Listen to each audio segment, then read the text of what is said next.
بسم اللہ الرحمن الرحیم۔ جب حضرت آدم علیہ السلام کی شان علمی تمام جنات و ملائکہ پر آشکارا اور واضح ہو گئی تو اب آدم علیہ السلام کا اعزاز اور بڑھتا ہے، یعنی یہ کہ فرشتوں کا حکم ہوتا ہے کہ آدم علیہ السلام کے لیے سونے کا ایک تخت تیار کریں۔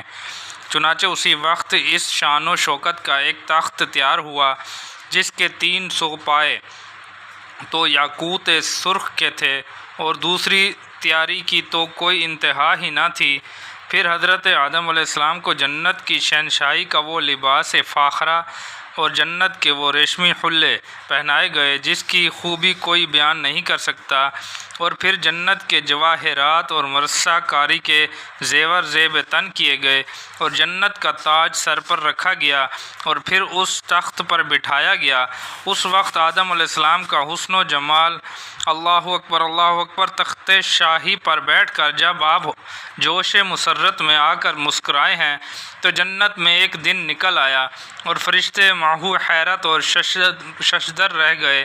پھر حکم خداوندی ہوا کہ آدم علیہ السلام کا تخت فرشتے اپنے کندھوں پر اٹھائیں اور آدم علیہ السلام کو 7 آسمانوں کی سیر کراتے ہوئے عرش معلیٰ کے قریب تخت کو لا کر رکھ دیں۔ چنانچہ فرشتوں نے ایسا ہی کیا، یعنی 7 آسمانوں میں آپ کا جلوس نکالا اور پھر عرش معلیٰ کے قریب آپ کا تخت زریں لا کر رکھ دیا۔ اور اب 14 طبق کے فرشتوں کو آدم علیہ السلام کی زیارت کا حکم آیا۔ جب تمام ملائکہ وہاں حاضر ہو گئے تو الہی حکم ہوا، اے ملائکہ اسجدوا لآدم، یعنی اے میرے مطیع و فرما بردار فرشتوں، آدم علیہ السلام کو سجدہ کرو۔ چنانچہ یہ حکم الہی سنتے ہی یہاں سے وہاں تک تمام فرشتے حضرت آدم علیہ السلام کے سامنے گر گئے۔ لکھا ہے کہ سب سے پہلے حکم الہی سن کر سجدے میں جو گرے ہیں وہ جبرائیل علیہ السلام ہیں، جن کو سب سے اعلیٰ خدمت اللہ تعالیٰ کی جانب سے مرحمت ہوئی، یعنی آپ کو وحی کا کام اور اپنا امین بنایا۔ اور پھر میکائیل علیہ السلام سجدے میں گئے جن کو اس صلے میں باران رحمت کا کام عطا ہوا۔ پھر اسرافیل علیہ السلام سجدے میں گئے جن کو اس صلے میں نفخ سور کی خدمت تفویض ہوئی۔ پھر عزرائیل علیہ السلام سجدے میں جھکے جن کو اس صلے میں تمام بندوں کو خدا سے ملانے کی خدمت دی گئی۔ پھر تمام عالم کے فرشتے سجدے میں گئے جن کو اس صلے میں معصومیت اور مقربین کا خطاب دیا گیا۔ اس وقت کا جوش و خروش جب کہ آدم علیہ السلام عرش معلیٰ کے نیچے جنت کے تخت پر جلوہ افروز ہیں اور 14 طبق کے فرشتے ان کے سامنے سجدے میں پڑے ہیں۔ تمام فرشتوں نے آدم علیہ السلام کو سجدہ کیا الا ابلیس، مگر عزازیل جس کا لقب آج سے ابلیس ہوتا ہے اس نے سجدہ نہیں کیا۔ اس کے متعلق لکھا ہے کہ جب فرشتوں نے آدم علیہ السلام کو سجدہ کیا تو پورے 100 برس تک تمام ملائکہ سجدے میں پڑے رہے۔ پھر جب انہوں نے سجدے سے سر اٹھایا تو دیکھا کہ عزازیل یعنی ابلیس حضرت آدم علیہ السلام کی طرف سے منہ موڑے اکڑا ہوا کھڑا ہے اور سارا منہ اس کا سیاہ ہو رہا ہے۔ جو آج سے پہلے نہایت خوبصورت تھا وہ آج ایک خوفناک دیو کی صورت میں نظر آتا ہے۔ ابلیس کی یہ بری حالت دیکھ کر تمام ملائکہ خوف خداوندی سے پھر سجدے میں گرے، جس میں انہوں نے اپنی اطاعت اور اپنی خیریت پر لاکھ لاکھ شکر خداوندی ادا کیا۔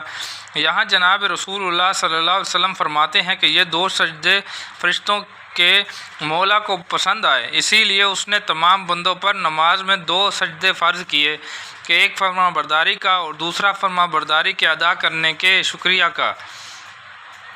یعنی اے ابلیس، آدم علیہ السلام کو سجدہ کرنے سے تجھے کس چیز نے روکا؟ اس سے کہ بنایا میں نے اس کو اپنے ہاتھوں سے۔ ابلیس، تو نے غرور کیا، تو نے اپنے آپ کو بڑا مرتبہ والا سمجھا۔ چنانچہ جواب میں ابلیس کہتا ہے کہ یعنی اے خداوندہ، میں آدم علیہ السلام سے بہتر ہوں کیونکہ مجھے تو نے آگ سے پیدا کیا ہے اور آدم علیہ السلام کو خاک سے، پھر میں آگ کا بنا ہوا خاک کے پتلے کو کیوں سجدہ کروں؟ کتب تفاسیر و تاریخ میں مرقوم ہے کہ ابلیس نے صرف اس زعم میں یہ نافرمانی کی آدم علیہ السلام کی اصل اعلیٰ اور افضل نہیں ہے، یعنی مٹی آدم علیہ السلام کی اصل ہے، مگر ابلیس خاک کی بزرگی اور اس کے صفات سے بالکل غافل رہا اور اس کی خوبیوں میں سے ایک خوبی بھی اس کے ذہن میں نہ آئی۔ اسے یہ خبر نہ تھی کہ خاک میں بے انتہا بردباری کا مادہ ہے جو عالم کے بوجھ کو آسانی سے کھینچ سکے گی، اور وہ برداری سے منہ نہ پھیرے گی اور تمام جہاں کو فائدہ پہنچائے گی۔ جو کوئی اس کے ساتھ جفا کرے گا یہ اس کے ساتھ وفا کرے گی، اور جو کوئی اس میں امانت رکھے گا یہ اس میں خیانت نہ کرے گی بلکہ بہت کچھ بڑھا کر اسے دے گی، اور ہر حال میں فروتنی اور تواضع اور انکساری اس کا شیوا ہوگا۔ نجلاف اس کے عکس کے صفات یہ ہیں کہ وہ آزاد ہے اور نقصان دہ ہے۔ گو بعض چیزوں کو اس سے نفع ہے لیکن ضرر اور نقصان اس کے بہت زیادہ ہے۔ خاک اپنی انکساری کے سبب نیچے جانا چاہتی ہے، اور آگ آسمان کی آزادی کے سبب اونچا ہونا چاہتی ہے۔ امانت میں خیانت کرتی ہے اور ہر شے کو جلا کر خاک کر دیتی ہے۔ جب ابلیس نے ذروع غرور و تکبر آدم علیہ السلام کو سجدہ کرنے سے انکار کیا تو اسی وقت ارشاد عالی ہوا، یعنی فرمایا اللہ تعالیٰ نے، اے ابلیس آسمانوں سے نکل، تو راندہ درگاہ ہو گیا، اور آج سے قیامت تک تجھ پر میری لعنت برسے گی، اور لوح محفوظ پر جو تو شیطان الرجیم لکھا ہوا دیکھا تھا، جس پر تو نے 1000 برس تک لعنت کی ہے، وہ تو ہی مردود ہے۔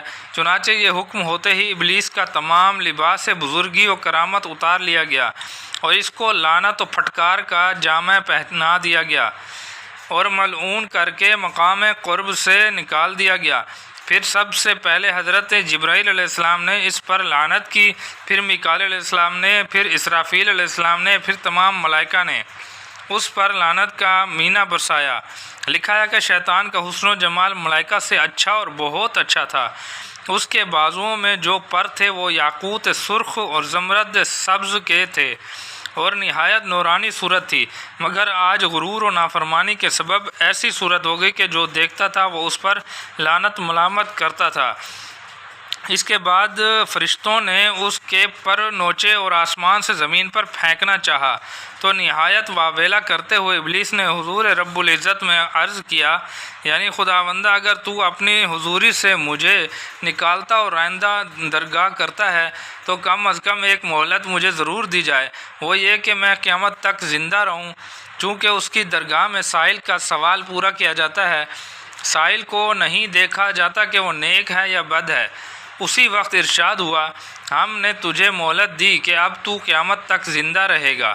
پس جب قیامت تک زندہ رہنے کا اسے پروانہ مل گیا تو اب وہ فرشتوں کے دھکے کھاتا اور یہ کہتا ہوا نکلا، یعنی مولا مجھے بھی قسم ہے تیری عزت و جلال کی، میں بھی تمام اولاد آدم کو گمراہ کروں گا اور ہر طرح سے ان کو بہکاؤں گا، مگر تیرے خالص بندے میرے قبضے کے نہیں ہوں گے۔ جس کا جواب اللہ تعالیٰ کی طرف سے ابلیس کو یہ ملا، یعنی میں سچا ہوں اور سچ کہتا ہوں کہ میں بھی تجھ سے اور تیرے سب تابع داروں سے جہنم کو لبریز کر دوں گا۔ اس کے بعد ملائکہ نے ابلیس لعین کو پکڑا اور آسمانوں سے کھینچتے ہوئے اسے زمین پر لائے اور ایک زخار سمندر میں اسے ڈبو دیا، جہاں سالہ سال وہ اس میں ڈوبا رہا۔ پھر جب اس لعین نے سمندر میں سے اپنا منہ نکالا تو چہرہ اس کا سیاہ جھلسا ہوا اور آنکھیں نیلی ڈراؤنی۔ نعوذ باللہ لکھا ہے کہ ابلیس کی اس دن سے ایسی خوفناک صورت کر دی گئی کہ جو کوئی اسے اصلی صورت میں دیکھ لے تو مارے دہشت کے اس کا کلیجہ پھٹ جائے اور اسی وقت مر جائے۔